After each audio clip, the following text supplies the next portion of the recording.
Hey guys, welcome back. Thanks for joining me again. Hope you are having a good week. I don't know if I hope all of you are having a good week actually now that I say it. I hope some of you are having a good week and finding peace. Some of you I'm not wishing any happiness for you this week. I hope you're having a bad week. But either way, thank you for joining me today and we have a lot to get into. I feel like I'm doing the typical thing of talking about the Cowboys a lot, but the Cowboys are doing something DeLuLu, which is convincing themselves that their season is not over, which it very much is. They're getting Micah back this week, which is good, but in place of getting Micah back, they are losing Dak Prescott.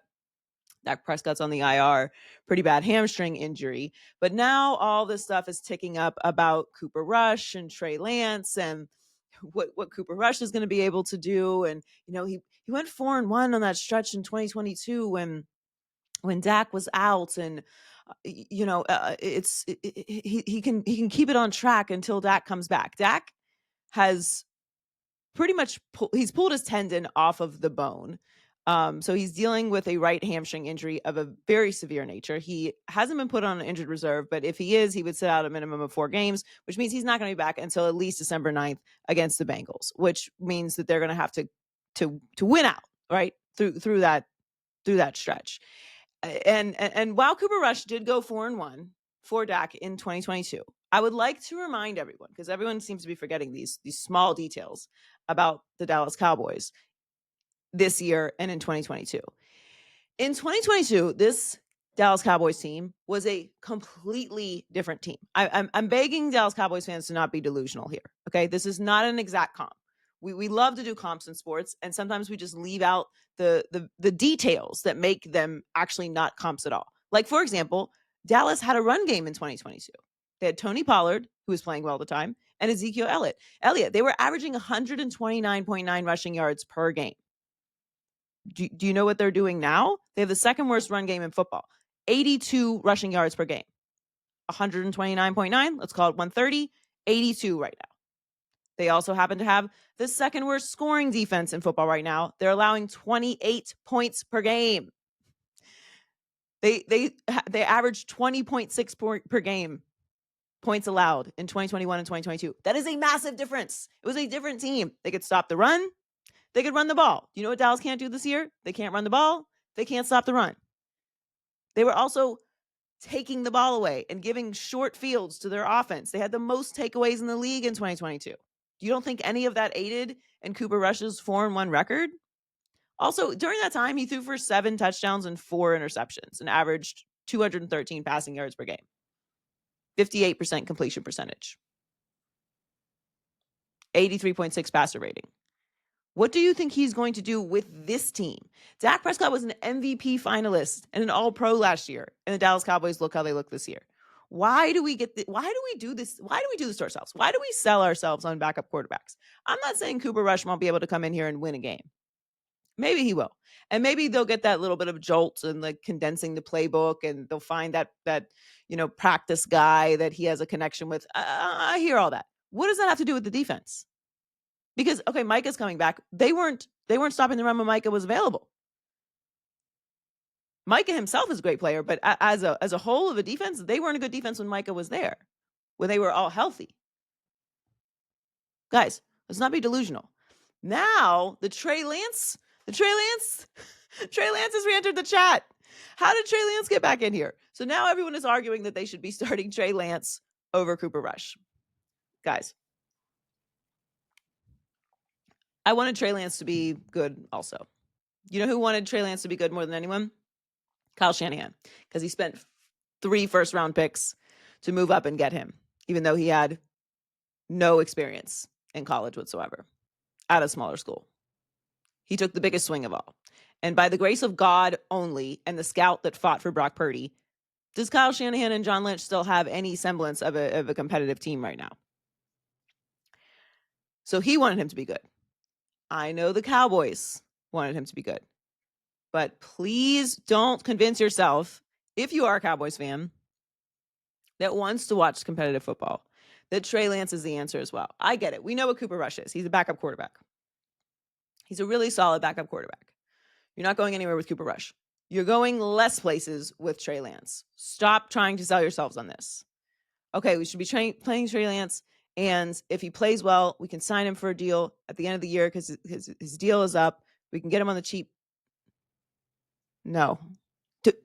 No. Stop trying to pitch yourselves on Trey Lance. Stop trying to pitch yourself that the season isn't over. It is. They should have been sellers at the trade deadline. They are in a rebuild, right? Not a full rebuild because they do have a quarterback in Dak Prescott and CeeDee Lamb and Micah Parsons, who they're going to sign to the deal next year. They have 3 pieces, but everything else is a rebuild. And for once, I would just like the Cowboys and us to be honest about where they are. I really have so many beverages up here. I always need a water and a coffee, though. That's my setup at all the shows. All right, so it's the midseason. It's the middle of the season. We're at the halfway mark, and so I'm going to give a couple midseason awards out. One of them is pretty traditional, but I just want to sprinkle some love on him and on myself because I was so right about it. But Coach of the Year midway through the season for me is Dan Quinn. So, as I said before, I loved this hire when they made it. I thought he was the perfect hire for this organization, an organization that was in transition from ownership, from cultures, which was a very toxic and losing culture. They have a rookie quarterback. He put together an unbelievable coaching staff. People were so excited to go coach with him, to play for him. He is a real leader. He's a culture setter. He's changed the environment. The Commanders are an actual competitive team that all we talk about with them is football. They play really good football. They have elevated and put great pieces around a rookie quarterback who they made the right choice on in Jaden Daniels. All of this is staying on course because Dan Quinn is an excellent head coach. And I love that he is getting this second wind as a head coach. And I knew it would work, and it is working. And he gets my Coach of the Year award for midseason. The Drama Kings of the halfway points. It was a very tight race, right down to the wire. And I'm probably giving the nod to them just because this drama has been going on for so long that it's almost like they're always in the running for this award in the Cowboys. But I'm going to give it to the Jets. It was very close, down to the wire between the Jets and the Cowboys. But I'm going to give it to the Jets, mostly because the Jets have fired people and the Cowboys haven't yet. The Jets were an absolute drama-filled disaster all season long. I know everyone thinks that they've saved the season with that win last week. Please pitch someone else with it. Okay. They're not making the playoffs. This was an unmitigated disaster from an organizational standpoint, from a drama standpoint, from a expectation standpoint, because truly, no matter what, even though I don't believe this, the expectations were AFC Championship game or Super Bowl, which they are not going to do. So Drama Kings through halfway point of the season, very close. Very decisive win, down to the wire, the Jets. Rising star of the halfway, I'm also going to give to a Commander in Jaden Daniels. What Jaden Daniels is doing as a rookie is just remarkable. It is in part to the great coaching that he is getting, to the organization that Dan Quinn has set up there for him. But people are forgetting that everyone was a little unsure about what Jaden was going to look like as a pro, and he has so far surpassed the expectations that anyone had for him coming into the league this year. Remind you, we were incessantly talking about Caleb Williams. And while Caleb has had a nice rookie season so far, not exactly up to the expectations that other people had, I think he's been brilliant because I want to see a player of that caliber come into the league and look like he can play in the league, which he obviously has. But that's my standard for it. So not only has he surpassed those standards, Jaden Daniels has just blown it out of the water. And they're actually making things very difficult for rookie quarterbacks coming into the league to have, if they're drafted high, to have success immediately. But rising star of the halfway point, Jaden Daniels, he really is just a star now, but I couldn't come up with a better name. The creeping problems of the NFL halfway through the season. They're creeping up. They're causing some issues. The Arizona Cardinals, look, they've been a little inconsistent. You never really know what kind of Cardinal you're going to get week to week. But they're at the top of the division. Okay? Kyler Murray is 5th in QBR. He has more wins this season than he had in the last 2 seasons at 5 already. Okay, they have the eighth best offense according to Pro Football Focus right now at the halfway point in the season. No one's really talking about the Cardinals. We're kind of just watching them like, what's up over there? The Niners have been injured. The Rams have been injured. The Seahawks, we don't know what they are. This is a really interesting division. I think it's going to come down to like the last week of who ends up winning that division. The Cardinals are creeping. They're creeping problems for the NFL right now, particularly for that division. You got to watch them. So they get the Creeping Problems Halfway Award. That one was a better named one. Okay, so last night, I love this. Let's give it up for Ja Morant. Ja Morant, we need rivalries. We need rivalries, particularly in the NBA. We need drama. Okay, we need personalities. We need a little bit of spice, right? We need that energy. And Ja Morant is giving it to us with this Lakers-Grizzlies budding rivalry. So LeBron and Ja were going at it last night. Lakers lost 131-114. AD was out. LeBron James had a great game, 24 points, 3 rebounds, 4 assists. He was great in 20 minutes. But the Grizzlies were better. Ja also had 20 points. Jalen Wells, Jaren Jackson also had 20 points. So the Lakers lost. But there was a little bit of spiciness. That's what I like to see. I like that guys are friends, right? I think it's good that guys can be friends with each other, like that they can be cool. They can be cool off the court. All of that is wonderful, right? Because in the end of the day, this is just competition and it doesn't really need to pass over that. But it is nice every once in a while for the authenticity of people genuinely not liking each other and playing with that energy and taunting with that energy and keeping that same energy in the post game as well. LeBron and Ja were doing the, like too small thing, which I've been getting my entire life because I'm 5'2". But they're doing the too small thing to each other. After the game, Ja Morant said in the post game, "I don't like them," referring to the Lakers. Perfect, Ja. Chef's kiss. Yes, right? Stick with that energy. Stick with the same energy off the court, on the court. If you don't like them, you don't like them. There are people I don't like. You could ask me and I'll be like, I don't like them. I don't like them. I do not fuck with them. You have somebody right now, no matter where you are in the world, if someone asks you about them, you're going to say you don't like them. Even to your boss, because you really don't like them.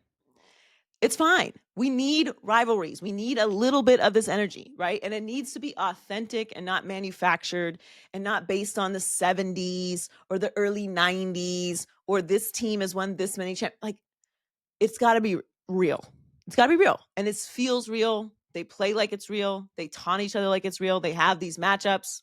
They've seen each other in the postseason. I am loving this energy. I love that Ja said it.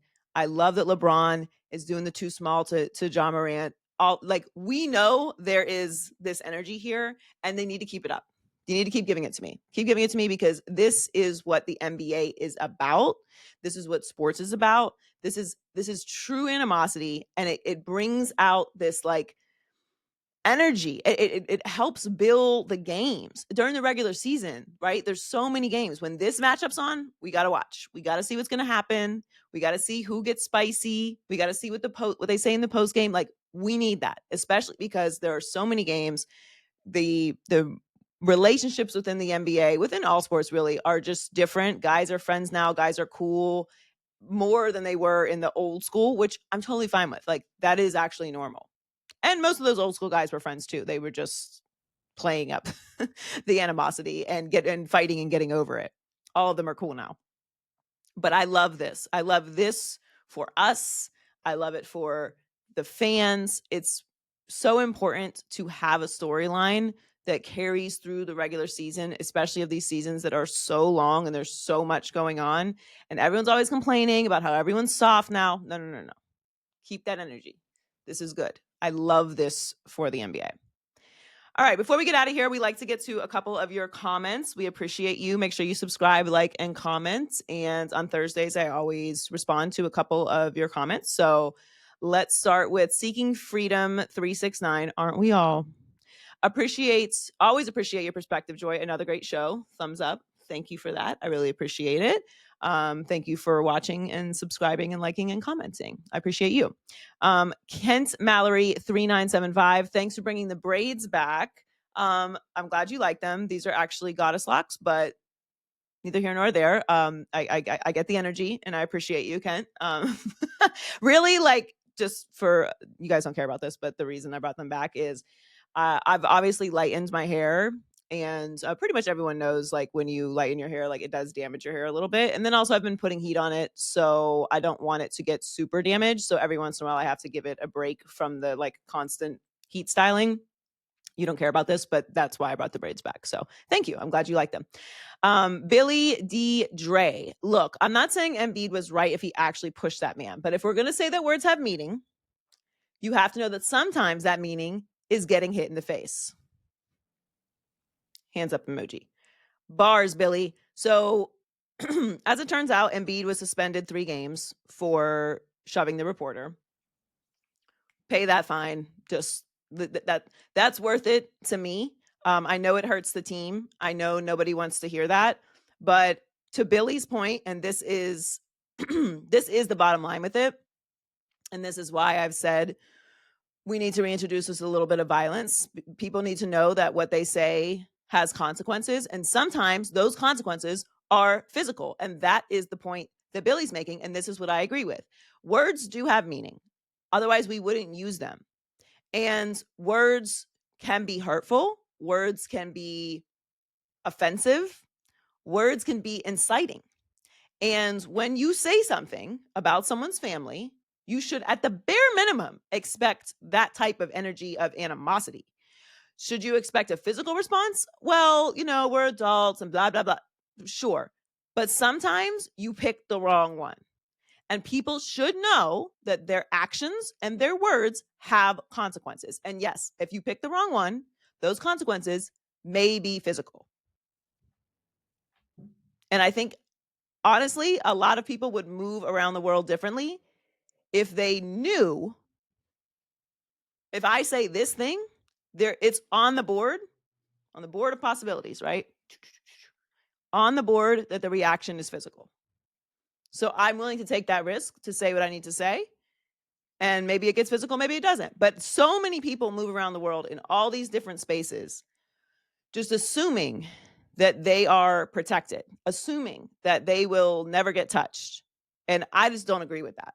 I think people need to have more fear. They need to have a real fear that if I walk up to this person and say this, that person might punch me in the face and I will have deserved it, or at the very least earned it.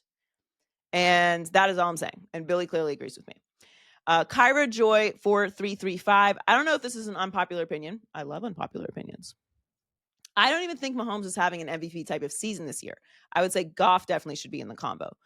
Goff has the 4th best odds right now, so he's definitely in the combo, and they are the best team in the NFC. Whether or not they'll give it to Goff because Goff doesn't play this spectacular, over the top type of style. It's more short intermediate passes, very precise, very efficient football. They like to run the ball.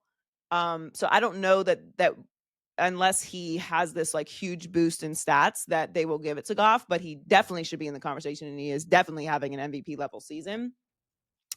I know a lot of people feel this way about Mahomes being in the MVP conversation, but here's what I will say about Mahomes being up there. Because right now, I believe it's Lamar Jackson, Josh Allen, Mahomes, and Jared Goff with the 4th best odds in that order for MVP right now, halfway point. Lamar is having the best statistical, like spectacular visual season because they don't have the best record. Josh Allen is being much more efficient with the football, much better with protecting the football, not turning the ball over than he has. He always has a bunch of stats, and they're always a great team. But that part of his game, he's corrected, and it has benefited the team this year. A team that we did not, I didn't think the Bills were going to be bad this year, but a lot of people thought they were going to take a step back. When it comes to Mahomes, my thing is they are undefeated. He lost a starting running back. He lost a star wide receiver. Travis Kelce hasn't been, really spectacular statistically throughout the year. up until recent, and they're undefeated. And we know when that guy has the ball, what's about to happen. So while he's not putting up the same level of statistics as, say, a Lamar Jackson or Josh Allen, and while they're not winning in this like spectacular fashion, being undefeated halfway through the year when you are coming off of a Super Bowl and going on a run for a third straight, it's tough for me not to have you up there. I think he's having an MVP level season.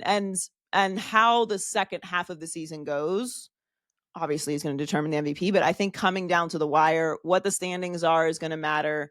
And then we will look at the statistics. But I don't think if they finish with 2 losses and the stats are close, I don't know how you don't give it to Mahomes. It's gonna be tough for me. The MVP usually goes to the best quarterback on the best team, whether that's right or wrong. That's what the standard has been.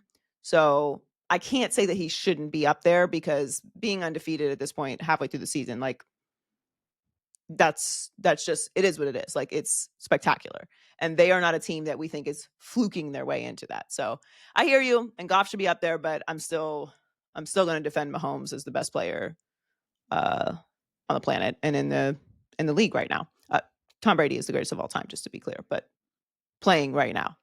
Well, thank you for joining me today. Make sure that you subscribe so you don't miss any of the content. Follow me on social media at Joy Taylor Talks. Leave your comments because we do get to them, as you just saw, throughout the week. Appreciate you guys hanging with me. Like, comment, subscribe, and I will talk to you soon.